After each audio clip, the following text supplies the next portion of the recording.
Business trip? You just work it remotely and you say you have a business trip.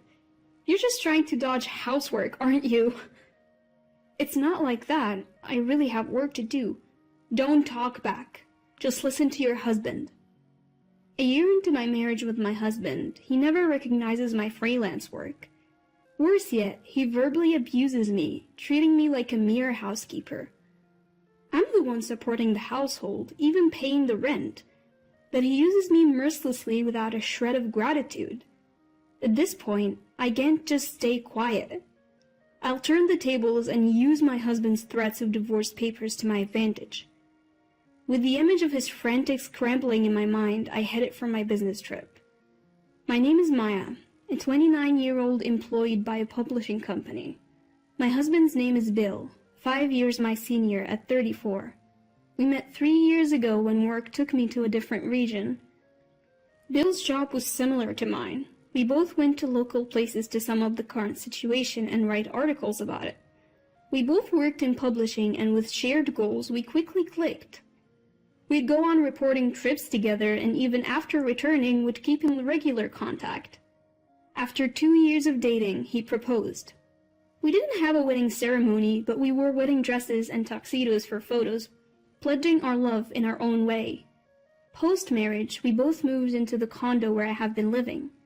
Since there was extra space, the move went smoothly. Upon getting married, I thought about pursuing my dream of freelancing. Leaving my job would mean losing benefits, but I wanted to take the challenge on my own. About a week after the wedding, I decided to discuss this with Bill. I brought it up while we were having dinner together after work.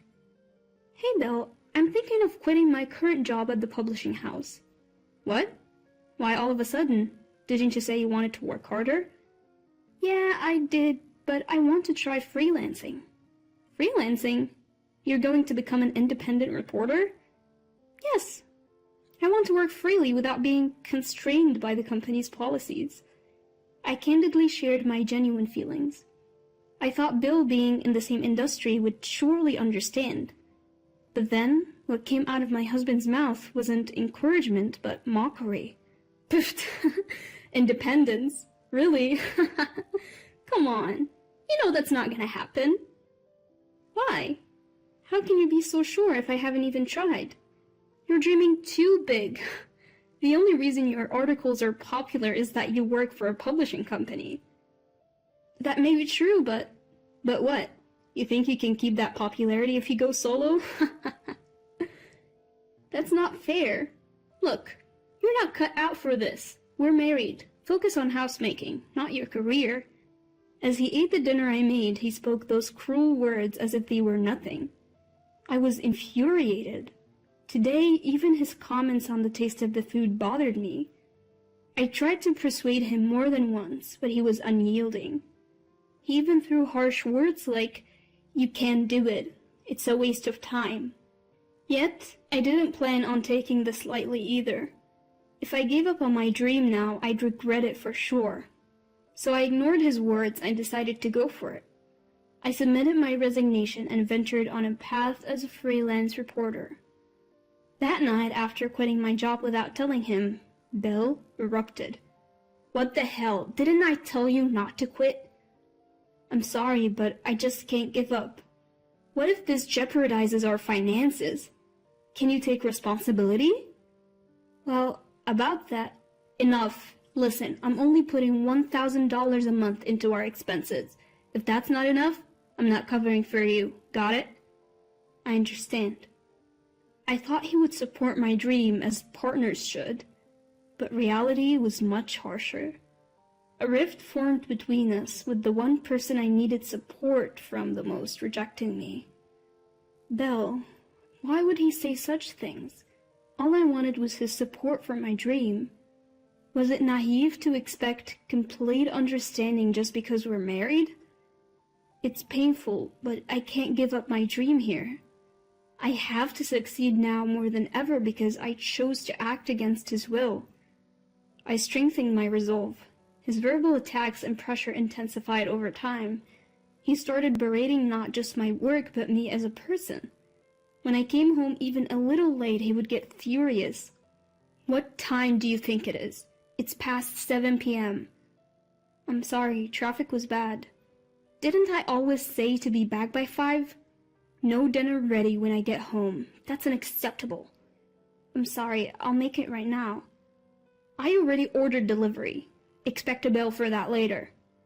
Staying overnight for field reporting was an absolute no-go, thanks to my husband's rules.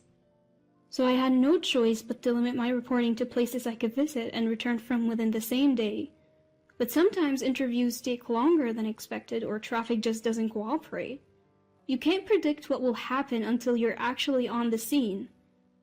My husband insisted that I be home by 5 p.m., but that's not always doable, given how weather or unforeseen circumstances could throw a wrench in the works.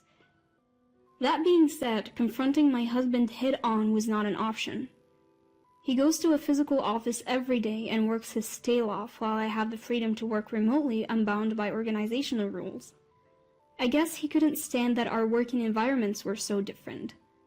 Understanding his feelings, I always tried not to provoke him, but I kept striving in my career as a feature writer. Initially, I submitted articles to various platforms on a freelance basis and got paid per assignment, but eventually I started getting direct commissions. I even got requests to start a blog, so in addition to feature writing, I began blogging too. My income skyrocketed as a result. Before I knew it, I was earning roughly 3 times what I made as a salaried employee. Some months, I even pulled in more than $10,000, providing more than enough for our savings. Even after achieving a stable monthly income of $10,000, I kept it a secret from my husband. I knew he'd flip if he found out I was freelancing and making more money than him. A year into our marriage, his attitude hasn't changed. If anything, it's gotten worse, and our conversations are practically non-existent. Instead, he increasingly berates me. Then, one fateful day. On a rare day off, I bought some clothes from a luxury store. When I got home, my husband glared at the shopping bags and sneered. You can barely bring in any money and you're out shopping like it's nothing. Do you even know your place? I earned the money myself, so why can't I spend it? Huh, really? Aren't you using the $1,000 I give you every month? That's not it. That $1,000 can't even cover rent. Why would I touch that? Did you just call me low income? No, nobody's saying that. Suddenly, he hurled his beer can at me. It narrowly missed me but spilled all over my new clothes. What are you doing? Fuming, he shouted back. I give you $1,000 every month, okay? You should be grateful. Grateful? The missing rent and all the other bills are paid from my earnings. You must be dipping into your savings, right? There's no way you're making more than me. Believe what you want, but I'm not burdening you, not in the slightest. Go ahead, keep talking. Don't expect any handouts from me later on. My husband threw a can and sneered at me, not even bothering to apologize. I felt like I was reaching my breaking point with him. Several months later, I received a direct request from the publishing company I regularly contribute to, asking me to cover natural disasters overseas. It's an overseas assignment, so a day trip was out of the question. I decided to tell my husband about the work trip. Bill, I know it's short notice, but I'll be traveling overseas for work this weekend. Work trip? You're just a freelancer. What are you talking about? You just want to slack off on housework, don't you? That's not it. I really have to go. There's no way a freelancer like you has to go on an overseas work trip. How could you lie like that? It's not a lie. I was directly asked by the publisher. Don't talk back. Just listen to your husband. As if I were the one being unreasonable, my husband continued to berate me. Fed up with his irrational behavior, I glared at him. Finally, he spoke, clearly irritated. Do you even know your place? You're just a reporter in name only, practically unemployed, and yet I still stay married to you.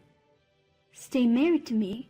Yeah, you wouldn't survive without me. If you have a problem with that, let's divorce. My husband pulled out divorce papers from his suit pocket and tossed them in front of me. That was the moment. A vein in my temple throbbed, and a rage I've never felt before consumed me. I can't take it anymore. I absolutely refuse to stay married under these conditions. From now on, I'll use him to my advantage. My husband always threatened me with divorce papers whenever he was displeased. Until now, I'd always apologized because I didn't want a divorce, but I realized that wasn't necessary anymore. I filled out the divorce papers and submitted them while he was out. I also arranged to terminate our condominium lease at the end of the month. Furthermore, I moved up my overseas work trip and headed to my destination that day. I didn't tell my husband anything and kept my messages and call notifications off. Having finished all my work, I returned home after 2 weeks abroad. The time was already past 8 p.m. and the lights were on in the house. I didn't want to see him, but I had no choice but to go home. Taking a deep breath, I opened the front door. Hearing that, a series of loud footsteps erupted from the living room. I looked up and saw Bill standing tall with his arms crossed. Just as I was about to speak, he started yelling at me. You have the nerve to come home like nothing happened. Where have you been without even replying to my messages? I told you, remember? I was on a business trip abroad. Business trip? Business trip? Seriously, as if someone like you, who occasionally works remotely to write boring articles, could ever go on a business trip. I told you, I got an assignment from the publishing company. I even got paid for it this time. Paid? What did you get, like $10? What a fool, spending money on transportation to go abroad just to make $10. Bill kept on belittling me with his crude laughter. But what he didn't realize is that we're no longer husband and wife. He's only able to act so high and mighty because he doesn't know, and his words no longer have any effect on me. Finally, I calmly said, "Do you enjoy putting people down like that?" "What? What are you talking about? If you feel belittled, it's your fault, isn't it?" "I haven't done anything to be looked down upon by you. In fact, I make about 5 times more than you do." 5 times? As if. That would mean you're making close to $10,000 a month. Yes, that's correct. What?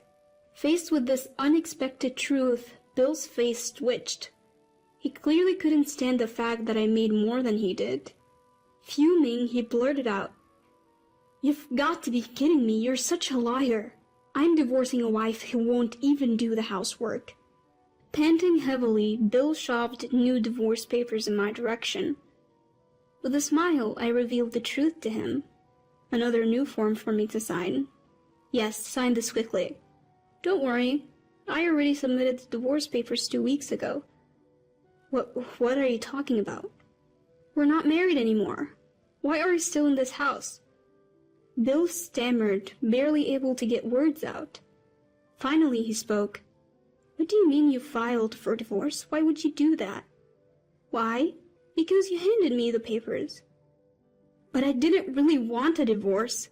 "Well, too bad. I thought it was okay to part ways, so I filed." "You've got to be kidding me.